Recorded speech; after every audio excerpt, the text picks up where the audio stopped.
Manalangin po tayo. Dakila at mapagmahal na Diyos, may-ari sa lahat ng nasa langit at sa lupa. Kami po ay dumudulog sa inyo at tulad ng buhangin sa dagat, puno kami ng bahid ng kasalanan at di karapat-dapat sa inyong presensya. Mismo ang pagbanggit sa inyong pangalan ay di kami karapat-dapat, sapagkat ang mga dila namin ay may dungis ng mga salita na kasuklam-suklam at di naaayon sa inyong mga aral. O Diyos, patawad po.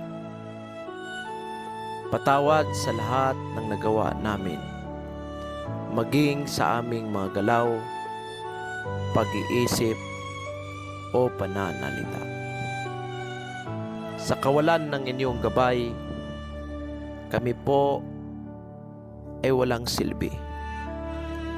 Dakilang Ama, andito kami, nagtitipon, nagbabasakali na sa pamamagitan ng iyong awa, muli mong ibuhos ang makalangit na kaalaman na siyang magbigay daan sa aming pag-unawa sa mga leksyon na aming aralin, upang sa ganon magamit namin bilang isang epektibong instrumento sa inyo at sa komunidad. O Diyos, sa inyong patnubay, kami ay sumasandal at umaasa. Salamat. Maraming salamat sa pagpakamatay sa krus upang kami tubusin mula sa makalinlang na daigdig. Ang lahat ng ito ay aming pinapanalangin. Amen.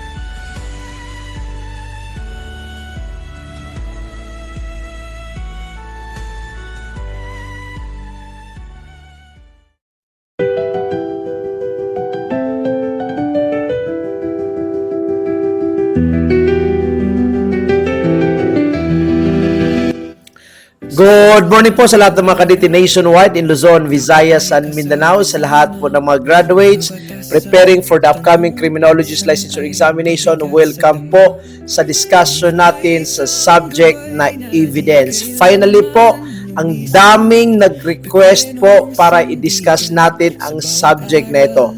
You have to understand mga kaditihan na medyo hectic po yung schedule natin, medyo busy-busyhan po tayo ngayon. Kaya nga po, hindi po natin may upload yung mga requested topics. Okay? Yung mga discussions na kailangan nating i-discuss. Okay? Ito po ang remaining subject na kulang po natin. Okay? Finally, pag matapos po ito, maging kompleto na po yung lahat ng subjects po sa Criminologist Licensure Examination. Okay? So again, welcome ang lahat.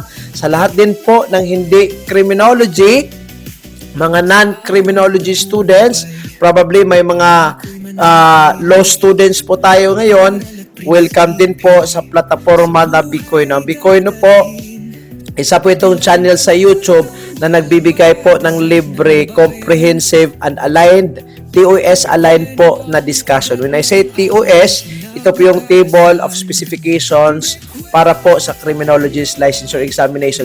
So, sa lahat po ng hindi criminology students, huwag po kayong magtaka, yung contents po sa discussion natin are anchored po sa Criminologist Licensure Examination. Okay?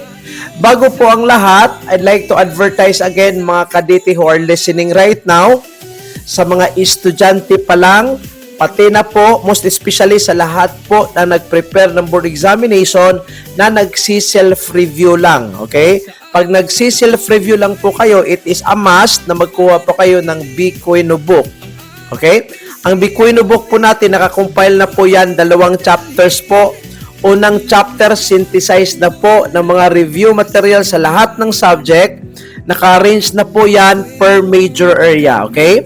Subjects, naka-arrange in criminology, in criminal law and jurisprudence, LEA, CDI, Forsyth, and the rest. Okay? Naka-arrange po siya, naka-synthesize po. Tapos, ang kapal po ng libro, ang kakapal po ng libro, and it's very, very vital po sa preparation nyo sa board examination, lalo na po pag nagsi-self-review lang po kayo. Kung ano po yung contents sa libro, yun din po ang contents na inilagay ko po sa YouTube discussion. So, while reading the book, pwede pong kunin nyo yung ano nyo, Bikoy no book, tapos doon po kayo mag-jot down. Okay? Sa mga estudyante pa lang, especially yung second year, third year, or yung graduating most especially, mag-avail po kayo. Pag third year pa po kayo, I think this is the right time for you to avail on the book. Kasi nga po, again, yung board examination po natin is madugo. Napakahirap po ng board examination natin. Okay? Kasi ang daming requisites that we need to pass para po magiging passer tayo, para magiging R-cream tayo. Hindi po tulad ng other courses na yung 75 na GPA, automatic passing. Sa atin po, hindi. Kasi may mga criteria tayong dapat i-met para ma-consider tayo as a passer. Kasi po, madugo ang board examination. I'd like to suggest sa lahat po ng mga estudyante pa lang, kumuha po kayo ng libro para makapag-advance study na po kayo. Yung parcel po of the amount that we can get out of the selling of the books, pati na po yung sum of the amount that we get from YouTube monetization, itutulong po natin yan sa mga dialysis patients po na sinusuportahan po natin dito sa Negros Oriental. Okay? Sa mga instructor dyan, may mga PowerPoint presentation tayo. Okay? So, pag mag-avail po kayo sa PowerPoint presentation, just give me a chat para at least we can also agree kung saan ko po ba ipadala yung PowerPoint presentation po natin. Okay? So, I hope to those persons listening right now, I hope you will avail. Okay? Evidence. Okay? Evidence, mga kadete. Unahin muna natin itong mga important terminologies. Ang topic dito naka-arrange based on the TOS. Sa TOS, ang una nakalagay dyan, important terminologies. Una, word na evidence. Pangalawa, word na proof. Okay? Basahin natin Ano ba ang evidence? According to Rule 128, Section 1, ang sabi po dito, evidence is the means sanctioned by these rules of ascertaining in a judicial proceeding the truth respecting a matter of fact. Okay? Pag tingnan natin yung definition, some of the students cannot comprehend it. Some of the students cannot understand what the definition is all about in terms of evidence. Himay-himayin po natin, mga kadete, para mas maintindihan po natin. Evidence is the means. When we say means, ito po yung mga manner, ito po yung method, or ito yung paraan. Sanctioned by these rules. Ano ibig sabihin ng sanctioned by these rules? Ibig sabihin ng sanctioned by these rules, permitted by law. Evidence is the means sanctioned by these rules. Ibig sabihin, ito yung pamamaraan, ito yung way that is permitted, method that is permitted by the law of ascertaining in a judicial proceeding the truth. Ano ibig sabihin ng ascertaining? Ascertaining means determining the truth in a judicial proceeding. Whether the judicial proceeding is quasi-judicial or administrative or criminal or civil. Okay? Ano ba ang evidence? Ito yung paraan na permitted by the law wherein you determine or you identify the truth in a judicial proceeding respecting a matter of fact. Okay? So, to make it very understandable, plain and simple, ang ebidensya po, ito po yung paraan that is permitted by the law para malaman po ang katotohanan sa isang judicial proceeding o sa isang criminal, civil, administrative na proceeding. Okay? Katotohanan sa isang issue that is being investigated. Okay? I hope nakuha po natin ang definition ng evidence. Okay? Other definition po, it is the mode and manner of proving competent facts in a judicial proceeding. You can go along with the first definition lang, mga kadete. Pangalawa, itong proof. Ano itong proof? The result or the effect of evidence. Okay? Tinatawag siyang resulta or epekto ng ebidensya. Okay? Lahat po ng proof ay nanggaling sa evidence. Pero hindi lahat ng evidence ay magiging proof. I'd like to repeat. Lahat po ng proof ay nanggaling sa evidence. Kasi nga po, ang proof is the effect of the evidence. Pero hindi po lahat ng evidence ay magiging proof. Okay? So, to make it plain and simple, ibig sabihin, ang evidence po is the mode. Okay? It is the mode or the means presented to show a particular fact. These are the means or these are the mode being presented to the court in order to show a particular fact. The result is the proof, okay? The result is the proof when a particular evidence produces the required degree of belief. Okay? Pag ang isang evidence was able to reach into a level that is considered to be believable or that is considered to be true, then that evidence becomes a proof. Let us say, for example, in the case of killing, okay, murder or homicide, ang witness po magtitestify siya na nakita niya yung accused who committed the crime. Nakita niya personally na ang accused was the one who stabbed the victim. That testimony is considered to be an evidence. Now, if the court finds na ang testimony ng isang witness is credible siya or sufficient siya to establish guilt beyond reasonable doubt, then that testimony which started as an evidence will become a proof. Kuha po, I'd like to repeat. Ang evidence, testimony, in the case of killing, homicide, or murder, testimony, it becomes an evidence to prove that this person was the one who killed the victim. If the court will find out na ang testimony ng witness is credible or sufficient to prove guilt beyond reasonable doubt, anong mangyari sa testimony na evidence? Magiging proof siya. Ibig sabihin, yung means is the evidence, yung proof is considered to be the result of the evidence. I hope you understand, okay? Pangatlo at pang-apat na terms. Pangatlo, proof beyond reasonable doubt at saka itong tinatawag nating substantial evidence. Na-discuss ko po ang proof beyond reasonable doubt doon po sa episode 2 ng Criminal Procedure and Court Testimony. Pero balikan natin. Ano ba itong proof beyond reasonable doubt? The highest standard of proof requiring moral certainty that the accused committed the crime. Sa episode 2, pinag-usapan ko po doon kung anong ibig sabihin ng moral certainty. Ibig sabihin ng moral certainty, ito po yung level or degree of certainty. Ibig sabihin ng certainty, talagang sure ka. Okay? Talagang sure ka. Okay? Ito po yung degree or level of certainty that will convince the court or will satisfy the court that the accused is guilty. Okay?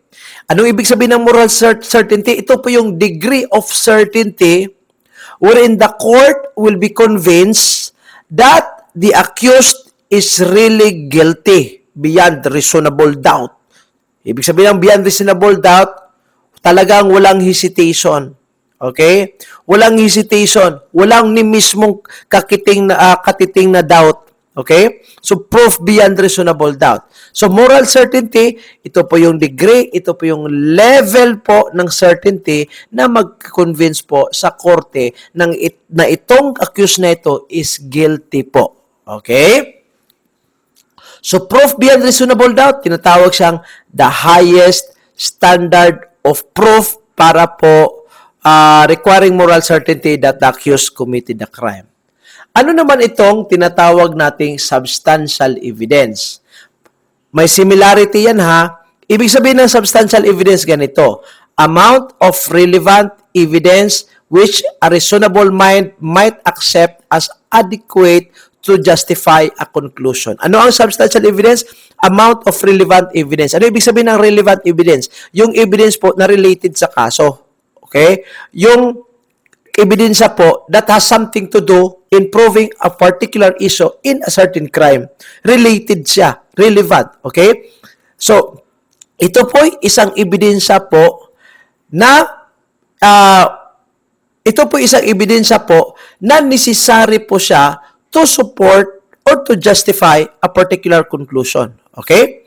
It is the quantum of proof. Ibig sabihin ng quantum, it is the quantity of proof required and such relevant evidence as reasonable mind might accept as adequate to support a conclusion. Ibig sabihin, isa po siyang ebidensya na relevant wherein a particular mind of a person can accept it as adequate or enough to justify a conclusion. When you say to justify a conclusion, to support a conclusion. Isa siyang ebidensya na sufficient para magsuporta to a particular conclusion. Ang tanong, ano bang pagkakaiba ng proof beyond reasonable doubt at saka itong substantial evidence? Ang proof beyond reasonable doubt, ito yung pinakataas na ebidensya na necessary for a conviction of the individual. Pero yung substantial evidence, ito yung ebidensya necessary to support a conclusion. Kuha? I'd like to repeat. Itong proof beyond reasonable doubt, ito yung ginagamit natin, ebidensya na necessary para po ma-convicted ang isang tao. Pag walang proof beyond reasonable doubt, hindi siya ma-convicted in a criminal case. Pero sa substantial evidence, ito yung ebidensya na kailanganin po para maka-arrive, para makasuporta tayo sa isang conclusion.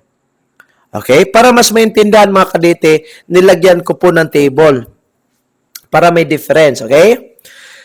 Proof beyond reasonable doubt, ebidensya that produces moral certainty. Ano yung moral certainty? Ito yung degree of certainty that will convince the court that the accused is guilty. Tama? Yun po ang sabi ko kanina. Substantial evidence, evidence adequate to support a conclusion. In terms of level of proof, ang proof beyond reasonable doubt, tinatawag siyang highest standard of proof. While itong substantial evidence, tinatawag siyang lowest standard of proof. In terms of application, in order to convict a criminal person in a criminal case, kailanganin yung proof beyond reasonable doubt. Pero in order to prove that the person is guilty in an administrative and quasi-judicial cases, ang kailanganin lang po is itong tinatawag nating substantial evidence. Ang tanong, ano ba itong administrative na mga kaso? Administrative kaso, ito yung cases that can be filed against government employees. Pag maging guilty sila, pwedeng patawan ng suspension, disqualification, or perpetual, absolute perpetual disqualification, so on and so forth. Okay? Ito yung mga administrative cases. Ang administrative cases, hindi po pwedeng ma-file doon sa mga private employees. Okay?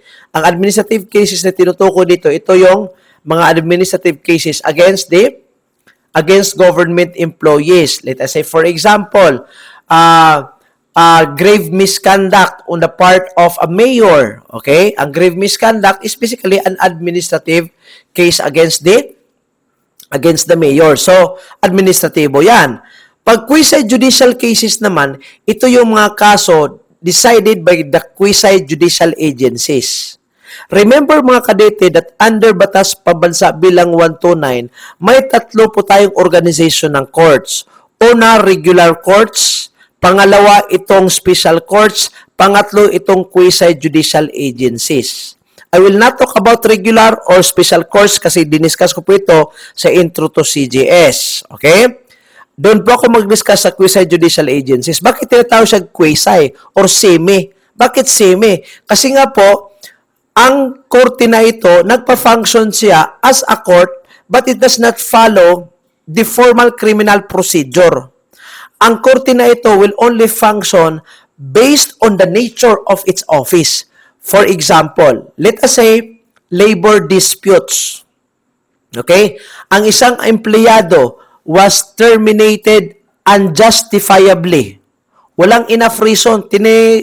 Automatic terminate siya agad kahit walang rason, hindi justifiable. Ibig sabihin na may nagkaroon tayo ng illegal dismissal. Or di binayaran ang isang empleyado sa kanyang sweldo. Okay? Wala. Or probably unfair yung labor practices made by a particular corporation. So saan po ba ang isang empleyado mag-file ng complaint? Diba? Doon sa DOLE. Pagdating doon sa DOLE, pag hindi ma-solve, saan ma-forward yan? Ma-forward yan doon sa NLRC, the National Labor Relations Commission. May judge doon na maglilitis po kung talagang guilty ba yung company nyo in terms of illegal dismissal or unpaid wages. Okay? Ang NLRC or National Labor Relations Commission is an example of a quasi-judicial agency. Kasama na din po yan yung court martial, yung COMELEC, LTFRB, mga quasi-judicial agencies yan. Ang mga kaso na idinulog po sa kanilang mga korte, tinatawag siyang quasi-judicial cases. I repeat, in terms of application, ang proof beyond reasonable doubt, ginagamit po ito sa mga criminal cases. Ano ang resulta pag isang tao guilty sa criminal cases? Ang resulta po is that they will go into prison. Okay? Imprisonment. Okay? Pero pag administrative and quasi-administrative cases, ito yung matanggal yung public employee, masuspensya or kung ano man ang ipapataw. Ang quasi-judicial agencies, yung magbabayad ang isang company, organization, or isang tao, magbabayad siya on a particular amount and that will be given to the complainant. Okay? So, I hope klaro na po ang proof beyond reasonable doubt at saka itong substantial evidence. Okay? Next, preponderance of evidence at saka itong equipoise of evidence. Again, similar lang po ito kaya inilagay ko po ito sa isang slide, itong dalawang terminologies. Okay? Ano ba ibig sabihin ng preponderance of evidence? Basahin po natin ha. Evidence that is more convincing, credible, and of greater weight than the evidence offered in the opposition or offered in opposition to it. For short, napaka-easy intindihin. Dalawa yung evidence na presented in the court. Evidence presented by the complainant, evidence presented by the accused. Pero, sa presentation, it was found out na yung evidence ng complainant has more weight or yung evidence ng complainant is more convincing or yung evidence ng complainant is more credible compared to the evidence of the accused. Sino yung mananalo? Natural yung more convincing evidence, more credible evidence, or evidence that has more or greater weight. Ano ibig sabihin doon? Preponderance of evidence. Okay? For example, ang complainant nagpresent siya CCTV footage depicting Pedro who opened the drawer and stole the 20,000 pesos. Klarong-klaro sa CCTV footage. Yun ang evidence ng complainant. Yung evidence ng accused, alibay lang. Alibay lang yung being presented by the accused. Ano ang mas matimbang? Itong alibay o itong CCTV? Natural itong CCTV. So therefore, the decision of the court or the judgment of the court will favor sa party na may mas mabigat, na may mas credible, or may convincing na ebidensya. Okay, yun po, preponderance of evidence. Ano naman itong equipoise? From the word ibig sabihin, equal. Equipoise of evidence. Basahin natin ha. Applies when the evidence presented by both parties is equally balanced or in equilibrium. Equilibrium, equal pa din yan. Okay? Highfalutin word lang yan mga kadete, pero ibig sabihin dyan, equal pa din po. Such that the court cannot determine which side's evidence is more credible or convincing. Ang equipoise of evidence, tinatawag din po itong equiponderance of evidence. Pareho lang po yan. Okay? So, ibig sabihin dito, ang ebidensya presented by the accused and the ebidensya presented by the complainant, pareho yung timbang nila. Okay? Pareho. Pareho yung timbang. Pareho yung power of convincing the court. Pareho din po yung level ng credibility sa ebidensya presented by the complainant and the evidence presented by the by the accused. Pareho. Yung ebidensya sa accused, ebidensya sa complainant, pareho. Parehong matimbang. To the point that the court cannot identify kung sino po ba, kung saang party po siya papabor. Hindi siya pwedeng mag-exercise ng favoritism dyan kasi nga po, yung judgment niya will have to be based on the evidence presented. So he cannot actually has the capacity to decide kung sino yung mananalo sa kaso kasi nga po parehong matimbang eh. Ang punto ngayon, sino yung mananalo? Kasi pareho sila parehong matimbang. Ang mananalo dyan is the accused. Bakit po accused ang mananalo? Kasi nga po, yung batas po natin, our laws are construed in favor of the accused. Okay? I repeat, yung batas po natin sa Pilipinas, construed po yan. Ibig sabihin ng construed, interpreted po yan in favor of the accused. So basically, the decision will favor the accused and will go against the party that has burden of proof. Ano ibig sabihin ng burden of proof? Burden of proof, ibig sabihin, ikaw yung may responsibilidad to prove that this is really the guy who committed the crime. Okay? A burden of proof belongs to the prosecution side. Understood? So, the point in here, mga kadete, is that it's very plain and simple. Pag ang ebidensya po ay parehong matimbang, natural, ang mangyayari dyan is that ang desisyon ng korte ay magpapabor doon sa accused and will go against the prosecution. Okay? Klaro yun ha. Equipoise of evidence saka yung preponderance. Okay? Sunod na terminologies. Itong tinatawag nating factum probandum, factum probans. Mga kadete, itong two words na ito, hindi po ito nakalagay sa table of specification. Pero inilagay ko po ito kasi nga po introductory part pa lang tayo, okay? Kailanganing maintindihan natin ito. Ano ibig sabihin ng factum probandum? Factum probandum, the ultimate fact or the fact sought to be established, it is the fact to be proved. It answers the question, what must be proved? On the other hand, factum probans, the evidentiary fact or the fact by which the factum probans is to be established. It answers the question, how it is proved. Okay? Medyo difficult po intindihin natin, mga kadete ha. Makinig po kayo ng maigi. Okay? Pag may mga problema, questions along the way, may comment section po tayo. Okay? So, ibig sabihin ng factum probandum, which is the ultimate fact that the prosecution must prove. Ibig sabihin, ang factum probandum is the issue or the fact that should be proven by the prosecution na part. Okay? Or prosecution na party. Ang paraan po, okay? Ang paraan to prove such fact is considered to be factum probans. Okay? Ang fact or issue that must be proven is a factum probandum.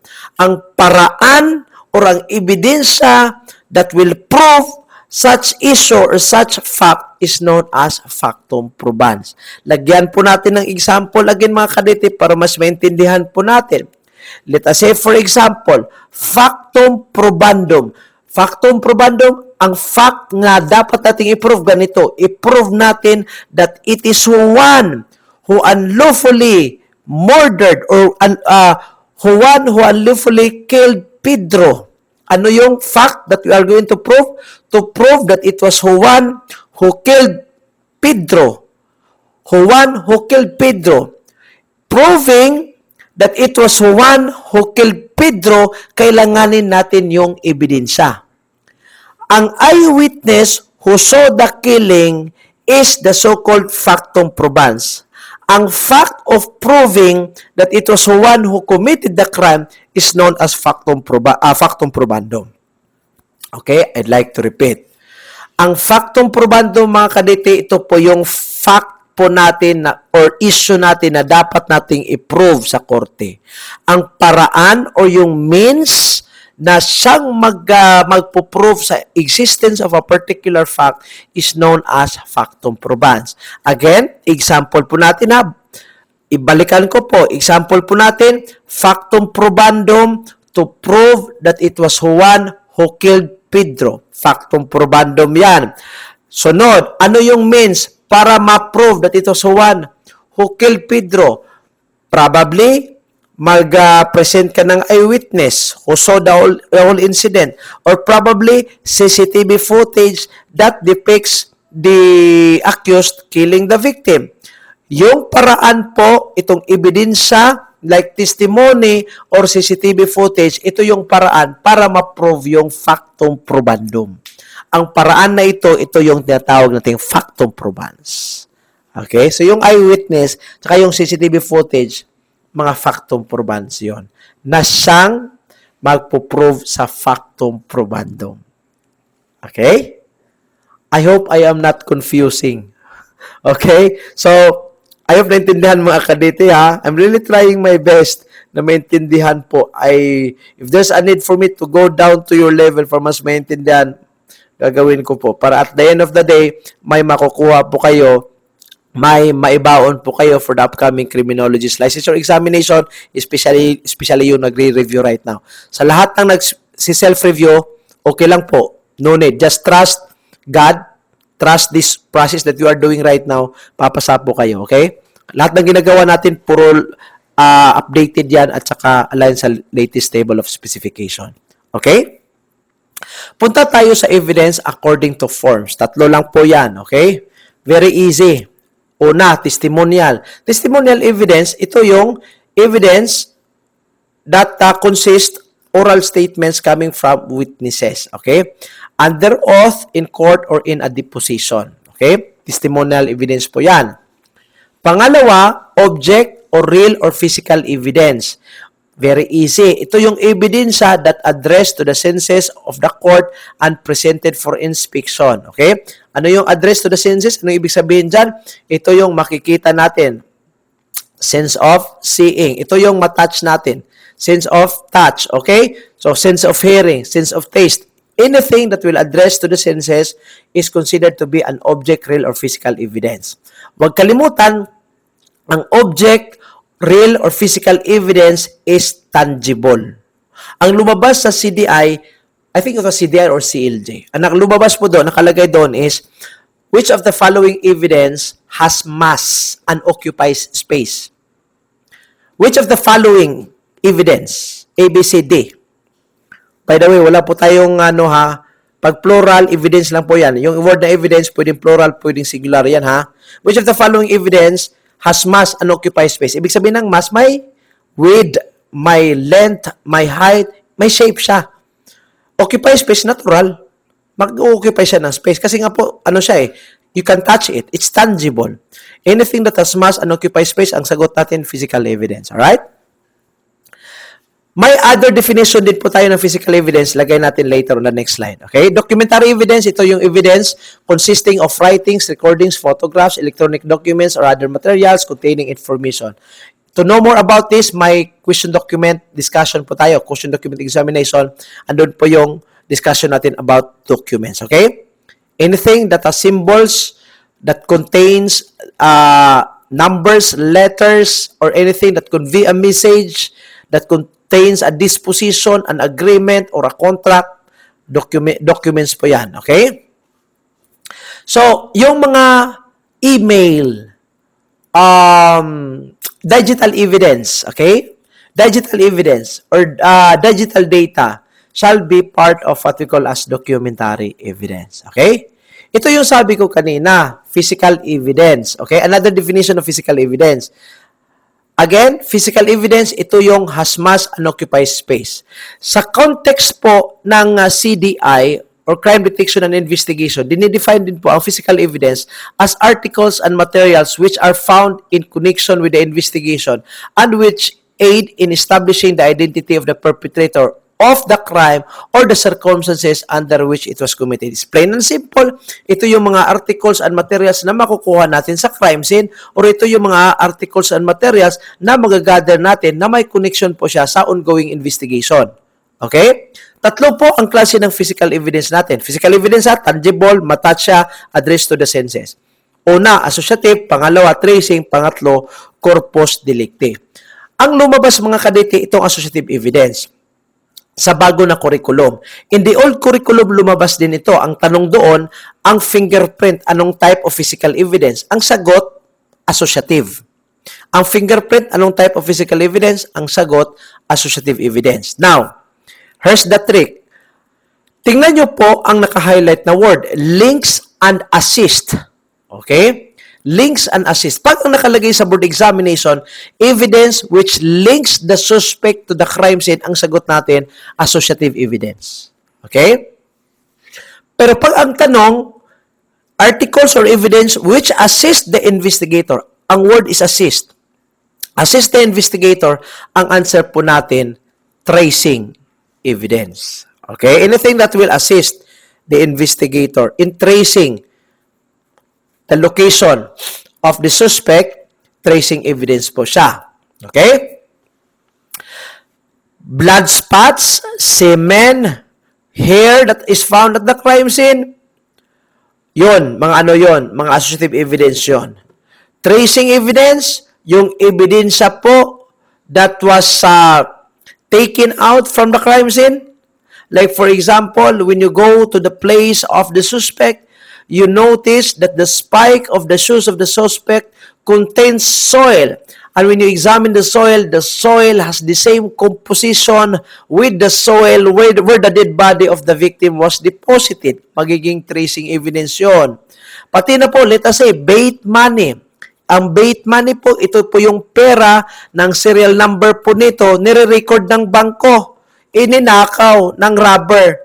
May nagnakaw, may robbery. Yung robber, lumabas, umuwi sa bahay. Nagkaroon ng search warrant against the suspect. Nakuha, na-seize yung pera. Ang pera, pagtingin, same serial number recorded by the bank. Ang pera na yan is a bait money. Ang bait money na yan is an example of what we call as tracing evidence. Okay? Next, pangatlo, itong tinatawag nating corpus delicti. Ano itong corpus delicti? Evidence which proves that the crime exists or committed. Corpus delicti is a Latin word which means body of the crime. Pero plain and simple, sa hindi pa po nakaintindi dito. Ibig sabihin ng evidence which proves that the crime exists or committed, ito yung mga ebidensya na siyang magpuprove sa elements of the crime. Okay? Ito yung mga ebidensya that will prove the elements of the crime. For example, if we will go to robbery, ang robbery po may 4 na major elements yan. Una, property owned by the other person. Bienes muebles ang tawag dyan. Pangalawa, unlawful taking. Unlawful taking ang tawag dyan is asportasyon. Pangatlo, intent to gain. Animus lucrandi ang tawag. Pang-apat, with violence or intimidation or force upon things. 4 na elemento. Dapat may ebidensya ka na magpo-prove sa animus lucrandi, sa bienes muebles, sa asportasyon, sa force, sa intimidation, or sa violence. Kailangan may ebidensya ka to prove these elements. Ang ebidensya na magpo-prove sa element na yan, sa first element, second element, third element, at saka fourth element, yung mga ebidensya na yan ay tatawagin natin corpus delicti evidence. Okay? I hope naintindihan. Alright? Sige. Punta tayo sa kinds or classes of evidence. Unahin natin itong pinaka-weakest. Tawag nito alibay. Right? Ang alibay po, ebidensya ba? Ay, ebidensya yan, Brad. Tinatawag siyang weakest form of evidence or weakest defense in a criminal case. It is an averment that the accused, when they say averment, it is, what's the other term? It's a confirmation. Okay? That's the correct term. It is, simplihan natin yung word.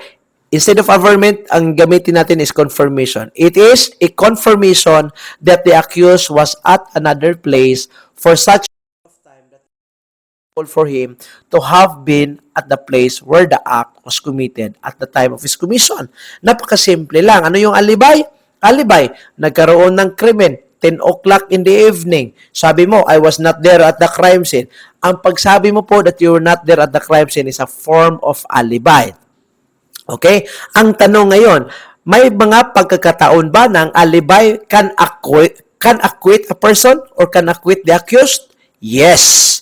Pwede pong magamit yan para maging acquitted ka. Sa anong paraan po? Una, where no positive or proper identification has been made by the witnesses of the offender. Ano ibig sabihin? Ibig sabihin, hindi po na properly identify yung perpetrator of the crime. Okay? Hindi ka na properly identified. Hindi sure ang witness na talagang ikaw yun. Yun. For example, ang witness, sabi niya, ikaw yung nagpatay, pero ang location niya, nasa 200 meters siya from the crime. Stabbing, for example, sabi ng witness, si Pedro yung nag-stab, Your Honor, eh. Tinanong yung si witness, oy, Mr. Witness, ilang metro ka ba sa pangyayari? Sabi ng witness, mga 200 meters. So, are you properly identified in that case? Especially if it is during night time? Of course not. Pwede makapag-alibay ka na, Your Honor, wala ako dyan. Nandun ako sa kabilang universe. Okay? Pangalawa, where the prosecution evidence is weak and unsatisfactory. Pwede po magamit ang alibay for you to be acquitted. Much more, if the alibi is supported by an evidence, natural, you will be acquitted. For example, ikaw yung tinuturo ng witness, sinabihan mo yung witness, hoy, wala ako dyan, ha? I was absent at the crime when it was committed. I was absent at the crime scene. Alibay yun. Sabi ng korte, di saan ka? Pumunta ako sa Cebu. Nangyari yan, 10 o'clock in the evening last night. I was in Cebu. May ano ako, Your Honor, may evidence ako. Your Honor, ito yung confirmation ko po sa booking ko doon sa hotel. O ito Your Honor, yung picture ko po, nagsiselfie ako sa hotel when the crime was committed. I was in Cebu. Your Honor, ito yung ticket ko po. So, supported by evidence. Natural, you will be acquitted. Okay? Pero pag alibay lang, purely alibay lang, pwede ka lang ma-acquit. Una, walang klaro, proper identification. Pangalawa, weak, unsatisfactory yung evidence sa kabilang party. Okay? Next, relevant at saka itong competent evidence. Okay? Ano itong relevant? Relevant evidence, ito yung ebidensya having any value in reason as tending to prove any matter probable in an action. Okay? Evidence is relevant with its relation to the fact in issue. Ito yung sabi ko kanina. Pag may relasyon ito sa isang fact that is being questioned, ang tawag po dito is relevant. Ibig sabihin, related siya on a particular issue being raised. Okay? Relevant evidence. Alright? Pag ang fact being questioned is robbery, tapos ang what you presented in the court is not related to robbery. Okay? What you presented in the court is the handwriting, for example. You want to present to the court the handwriting of the accused. I mean, it is not related, right? It's robbery. But if it's falsification of documents, then fine. If it is forgery, fine. Pero related ba yung signature ng isang accused in knowing whether he was the one who robbed the bank? That's not related. It's irrelevant. So, relevant, ibig sabihin, dapat related siya sa kaso, right? Competent evidence. Ano itong competent evidence? Evidence that is not excluded by the rules, statute, or the Constitution. Ibig sabihin, ito yung mga ebidensya na hindi po siya dinidisqualify. Hindi po siya inadmissible base po sa mga batas po natin. Ibig sabihin ng competent evidence, competent siya kasi nga po admissible siya. Okay? Pwede po ang isang ebidensya, relevant siya, pero hindi siya competent. Okay? Pwede po, relevant siya sa kaso, pero hindi po competent yung ebidensya niya. Let us say, for example, testimony of a neighbor about the alleged theft. Okay? Testimony ng isang kapitbahay. Magiging relevant siya kasi nga po, it tends to prove who committed the crime. But it will become incompetent if it is just a matter of hearsay. Okay? Related nga siya. Relevant siya. Kasi nga po, theft yung issue eh. Pero, incompetent siya. Bakit nga po incompetent yung ebidensya niya? Incompetent kasi nga hearsay lang eh. For example, yung kapitbahay, sabi niya, Your Honor, narinig ko, sinabihan ako ni Maria, sabi ni Maria, ang nagnakaw daw sa laptop ni Pedro is si Juan. So, ang nag-testify, yung neighbor, sabi ng neighbor, Your Honor, nagchichismis kami ni Maria. Sabi ni Maria, ang nagnakaw daw ng laptop ni Pedro, si Juan. It's a hearsay. It's a product of chismis. O may yung mga mariritis dyan. Is the testimony of the neighbor related to the case on hand or to the case being questioned? Yung testimony niya ba is related ba sa theft na incident? The answer is yes, it's related. It's a relevant evidence. Pero incompetent siya. Hindi siya competent. Bakit hindi siya competent? Kasi nga po, ang hearsay is considered to be an exclusion by the rules or exclusion siya sa batas natin. Another example, let us say, yung krimen is, let us say, illegal possession of drugs. Okay? Shabu. Right? Ang evidence being presented to the court is basically the marked money. The marked money during the entrapment or the shabu itself presented to the court. Relevant evidence siya. Tama? Kasi nga po, ang fact being considered as an issue is yung violation sa Republic Act 9165. Natural. Yung unang present niya, yung shabu at saka yung mark money pangalawa, natural, relevant yon. Pero, nagiging incompetent yung shabu, resulta ng examination sa shabu at saka yung mark money. Bakit po? Kasi, during the entrapment or during the warranted search, wala kang body-worn camera. Okay? Wala kang body-worn camera. Kaya nga po, ang magiging resulta dyan, magiging acquitted yung magiging dismiss yung kaso. Bakit po? Kasi nga po, ang any evidence that is illegally obtained is inadmissible in the court. Okay? Or, pangatlong example, para mas maintindihan pa, binugbog mo yung tao para mag-confess siya. Hindi nag-confess siya na siya yung pinatay kasi binugbog mo eh. Ang confession niya, related ba is it a relevant evidence with regards to a particular issue being raised? The answer is yes, especially if it is a murder or homicide case. Pero, hindi siya competent. Incompetent kasi nga po, fruit of the poisonous tree siya. Ano yung fruit of the poisonous tree? Any evidence that is illegally obtained is inadmissible in the court. Okay? Sunod, ito namang tinatawag nating direct evidence and the other one is circumstantial evidence. Okay? Ano ba ibig sabihin ng direct evidence? That which proves the fact in dispute without the aid of any inference or presumption. Ibig sabihin, ito yung mga ebidensya that will directly prove a particular fact. Okay? I'd like to repeat. Ito yung mga ebidensya that will directly, for the direct evidence, that will directly prove a certain fact without any kind of outside issues. Okay? For example, ito yung fact in dispute. Okay? Ito yung dispute, ibig sabihin yung pinagtataluhan. Okay? Ito yung fact in dispute. Did the accused steal the cellphone? Ito yung issue. Si Juan ba yung nagnakaw ng cellphone? Direct evidence natin, CCTV footage, klarong-klaro na si na si Juan yung nagnakaw based on the CCTV footage, edi ang CCTV footage is already a direct evidence na siyang magpapatunay na talagang ikaw, Juan, ikaw yung nagnakaw. Kasi ang klarong-klaro talagang si Juan yung nagnakaw. Okay? So yung CCTV footage is a direct evidence na magpapatunay na diretso na, wala na, without any other questions, without any other interference from the judge or from anybody in the court. Wala na, hindi na kailanganin yung mga interference or interventions or other interpretation. Kasi nga po, if CCTV footage clearly depicts Pedro or Juan stealing the cellphone, automatic yung CCTV footage na yan is a direct evidence that will prove that the accused was the person who really stole it. Okay?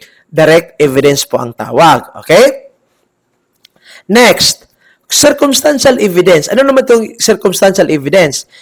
The proof of fact or facts from which taken either singly or collectively the existence of the particular fact in dispute may be inferred as necessary or probable consequence. Okay?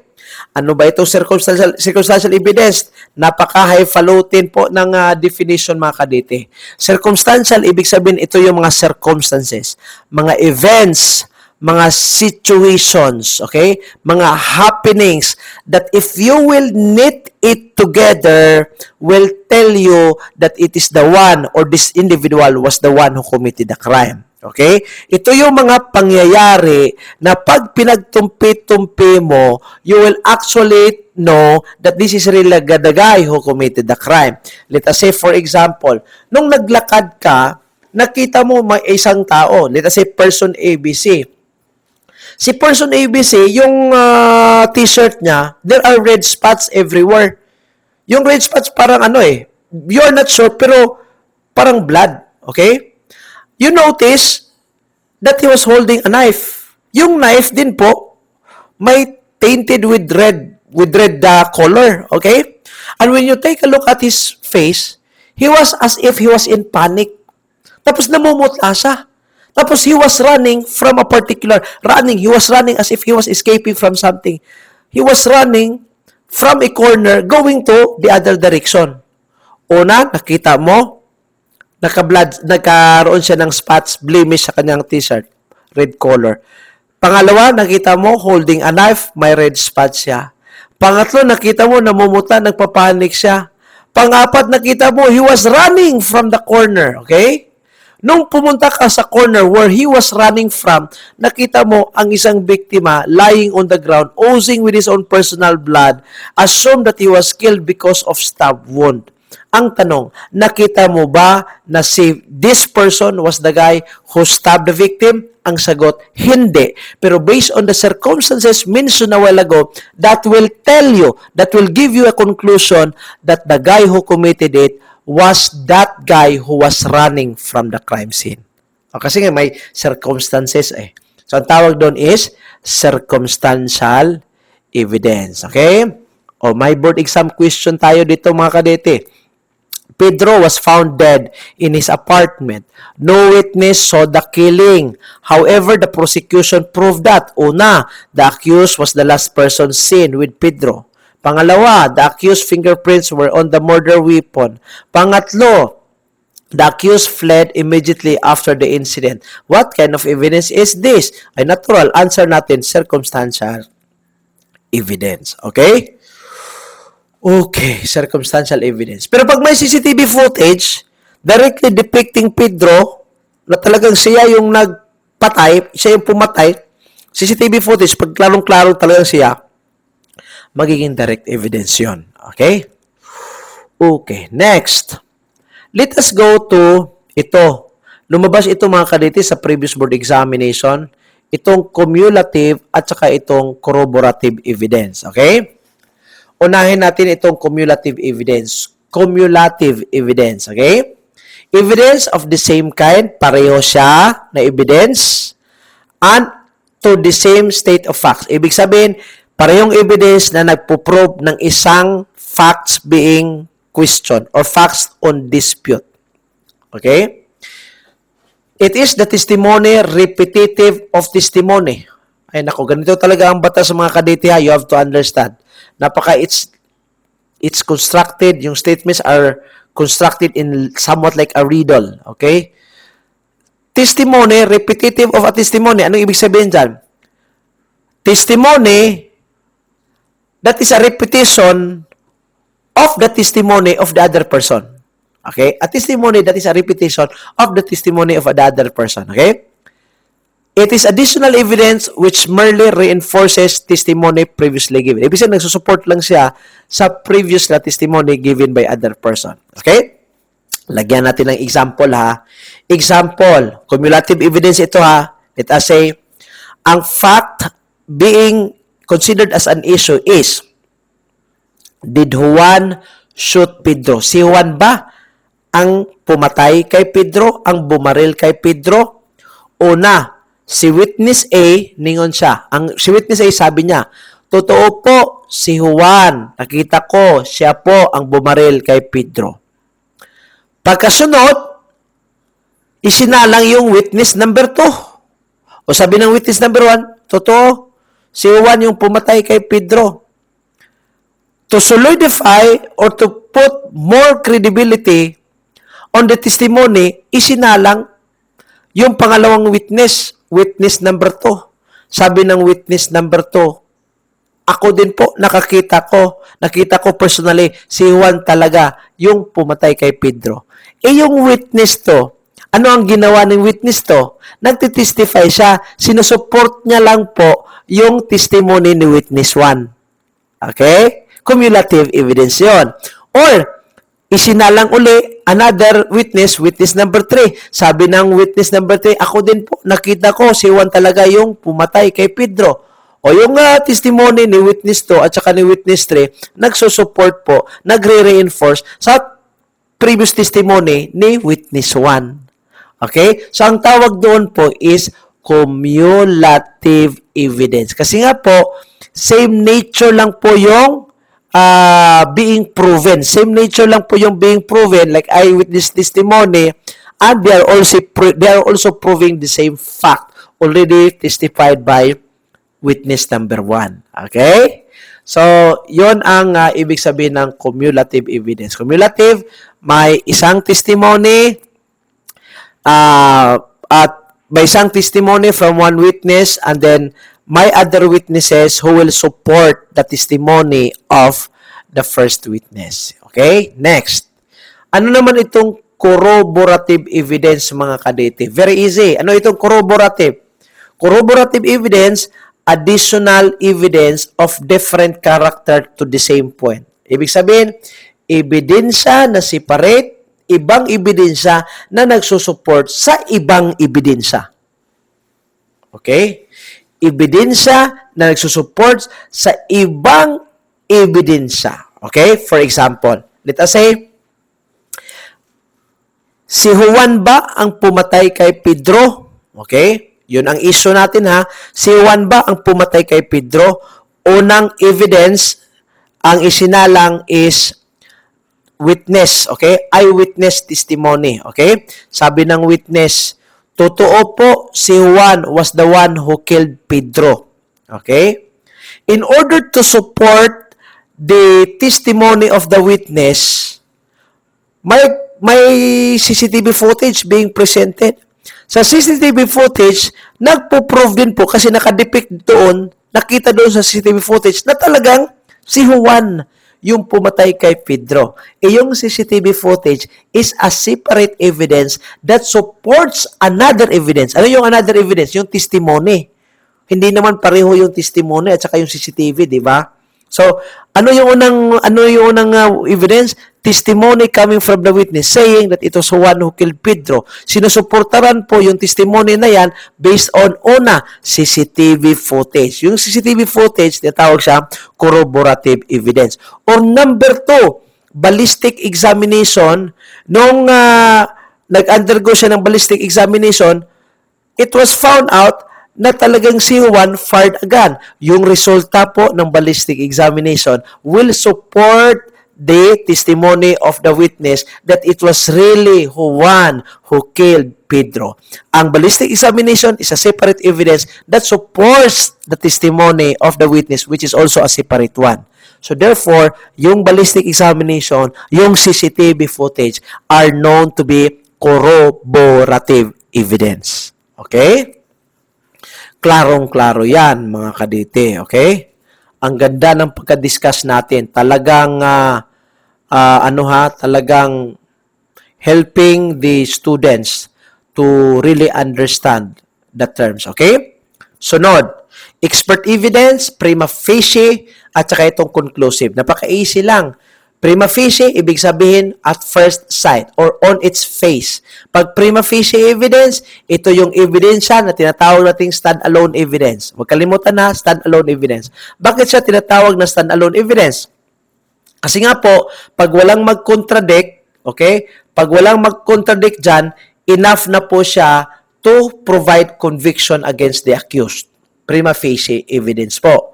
For example, let us say, CCTV footage na nag-reflect that it was Pedro who committed the crime. It is a direct evidence.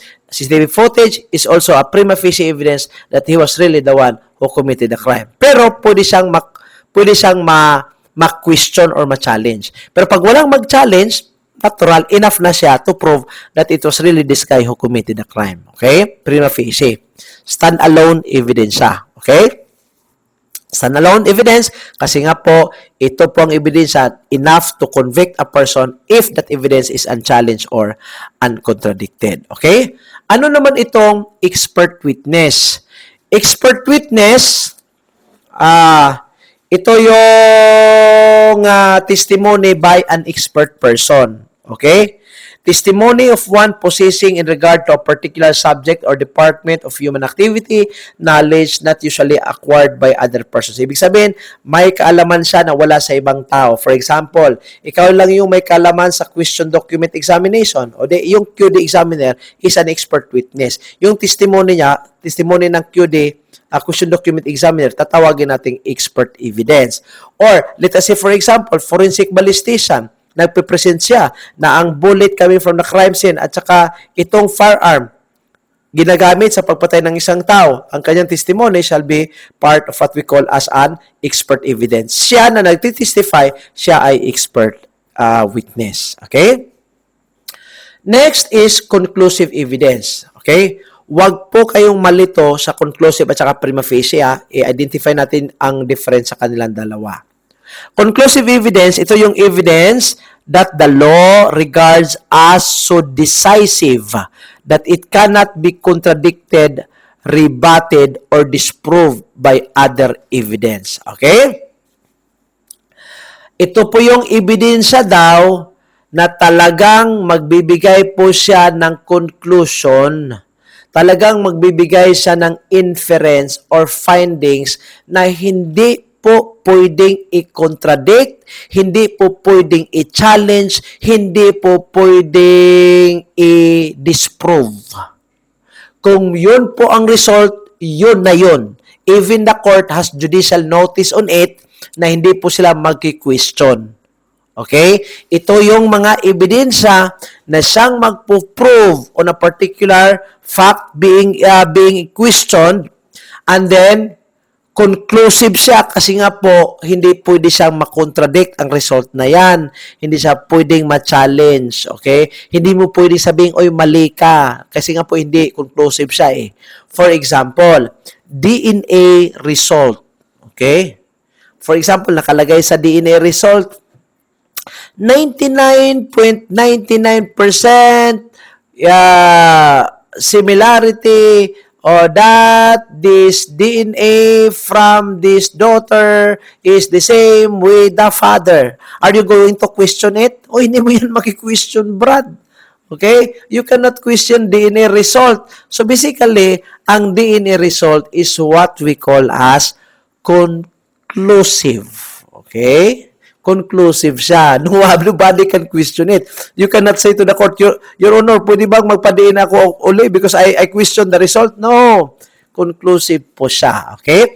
Anong pinagkaiba ng prima facie at saka ng conclusive evidence? Sa prima facie evidence, stand-alone evidence that if uncontradicted is enough to provide guilt beyond reasonable doubt against the accused.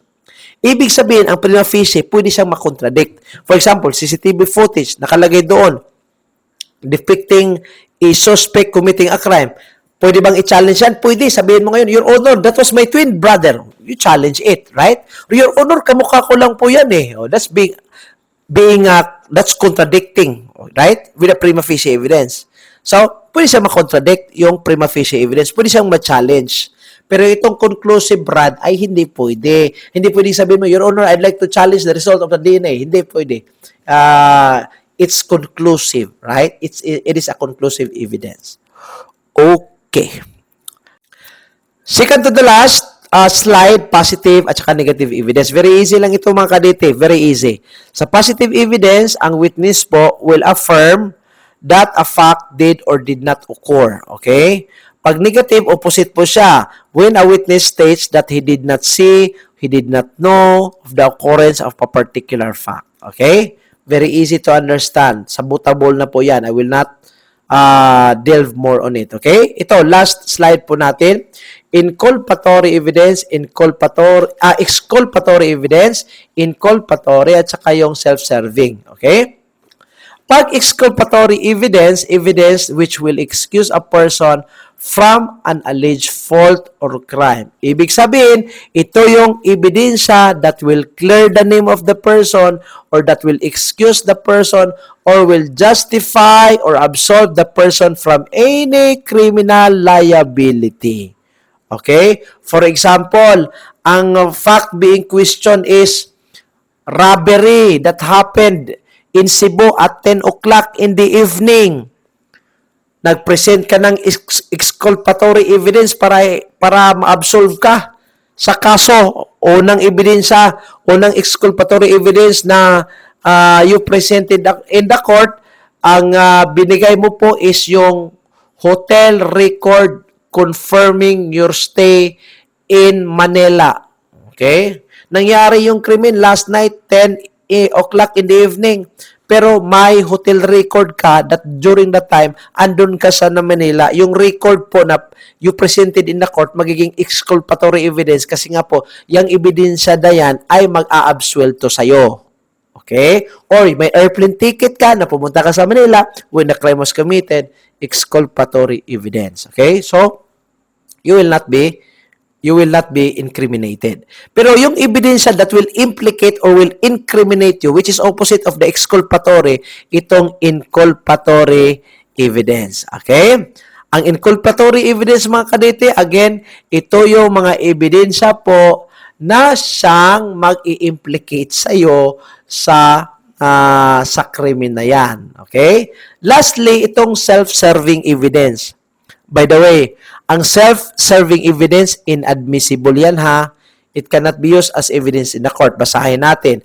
Are those made by a party out of court advocating his own interest. An extrajudicial or out-of-court declaration made by a party favorable to that party's own interest and offered as evidence by that party. Okay? Extrajudicial daw or out-of-court na mga statement made by the party na ang statement na ito, pabor sa kanya. Tapos, kasi pabor sa kanya, he presented it to the court. So, the court will not allow it. It's inadmissible. Kasi ang evidence na yan is self-serving. Okay? Anong example ng self-serving? Let us say for example on the case of debt, utang. On the case of utang. Okay? So, si person ABC, sabi niya, binayaran na niya yung 100,000 that he owed from person XY. Okay? Pero sabi ni person XY, magpa-file ako ng civil case. Kasi nga po, yung sabi mo na nagbabayad ka na sa akin is not true. Hindi yan totoo. Hindi ka naman nagbayad. Pagdating sa korte, ang ebidensya that was presented by person ABC to justify or to tell the truth that he already paid the amount, nag-present siya ng testimony coming from a witness. Okay? Ang testimony ng witness nagsasabi that on this specific date, nagsasabi si person ABC na binayaran na niya yung utang from person XY or with person XY. Naturally, ang testimony sa witness na yan is a self-serving evidence on the part of person ABC. Okay? Kasi nga po, extrajudicial siya, hindi po talaga mapatunayan ng korte na yung sinabi po ni person ABC towards the witness is really true or not. Okay? Let us say, lagyan natin ng timeline. Lagyan natin ng timeline ha. Nag-utang si person ABC January 1, 2026. Okay? Pagka January 30, sinabihan ni person ABC yung friend niya, yung best friend niya na naging witness, sinabihan niya yung best friend niya, "Hoy, best friend, January 30 na ngayon, nag-utang ako ni person XY 100,000 last June 1, pero binayaran ko na po." Okay? Pagka February, let us say February 1, nag-file ng kaso si person XY. Kasi sabi ng person XY, kailangang maibalik yung pera ko po na 100,000. Itong sabi ni person ABC na nagbayad siya, hindi po yan totoo. Okay? So mag-file ako ng kaso. Timeline natin, nag-utang January 1. January 30, sinabihan ni person ABC, yung best friend niya, na binayaran niya yung utang. February 1, nag-file ng kaso yung inutangan. Okay? Si person XY. Ang evidence presented by person ABC is yung testimony ng best friend niya. Sabi ng best friend niya, "Your Honor, January 30 yun, Honor, sinabihan ako ni person ABC, Your Honor, tapos na siya nagbayad." It is a statement that will favor the accused. That statement is known as a self-serving evidence, and it is not allowed in the law. Okay? It is an extrajudicial or out-of-court declaration made by person ABC, favorable kay person ABC, favorable sa kanyang interest, at ginagamit niya yan kasi pabor sa kanya, ginagamit niya para makapag-escape siya sa civil liability niya sa pagbayad niya sa utang. Yung sinabihan niya, yung best friend niya, na tapos na siya nagbayad, is not really a strong evidence that will tell the court na yung sinabi niya na tapos na siya magbayad is really true or not. So therefore, kasi self-serving statement yan, bawal yan. Hindi yan pwede doon sa korte. Okay? Yun na po. I hope I was able to contribute. Nasa preliminary topics pa tayo mga kadete ha. Nasa preliminary pa po. Please bear with me. Okay? Lagyan po natin ng part 2, episode 2. We will chunk this into different episodes para at least we can do it comprehensively. Maraming salamat ha. Maraming salamat, and I hope I was able to contribute sa preparation nyo po sa board examination po. Huwag kalimutan, tiwala sa Diyos, tiwala sa sarili.